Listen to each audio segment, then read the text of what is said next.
तर इंधन तुटवड्यामुळे डोंबिवलीतील petrol pump सध्या बंद आहेत।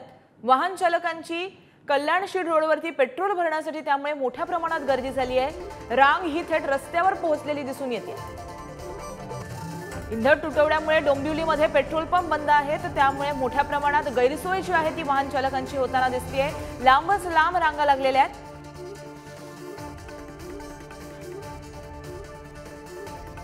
याबाबत अधिक माहिती जाणून घेऊ आमचे प्रतिनिधी प्रदीप यांच्याकडून। प्रदीप, डोंबिवलीमध्ये पेट्रोल पंप बंद झालेले दिसतायत आणि वाहन चालकांची यामुळे मोठ्या प्रमाणात गैरसोय होते, काय अधिकची अपडेट?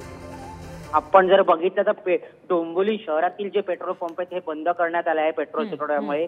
त्यामुळे सगळी जी रांग आहे ही कल्याणशील रोडवरील एका पेट्रोल पंपवर झालेली आहे। ही रांग अक्षरशः रस्त्यापर्यंत अद्याप आलेली आहे। विशेष म्हणजे जो पेट्रोल पंप आहे या पेट्रोल पंपवर एरवी कोण नसतं, कारण की ज्या कंपनीचा हा पेट्रोल पंप आहे त्या कंपनीचं पेट्रोल हे सुमारे 10 रुपये ते 12 रुपयांनी महाग असतं, त्यामुळे तिकडे लोक पेट्रोल भरत नाहीत।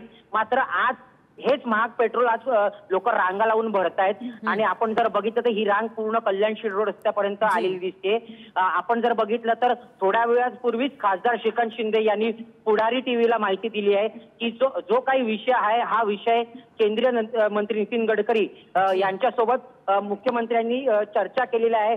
सदर विषयी हा तोडगा काढला जाईल असे सुद्धा खासदारांनी सांगितले। त्याचप्रमाणे केंद्राकडे आम्ही पाठपुरावा सुद्धा करू असे सुद्धा खासदारांनी पुढारी न्यूजशी बोलताना सांगितले।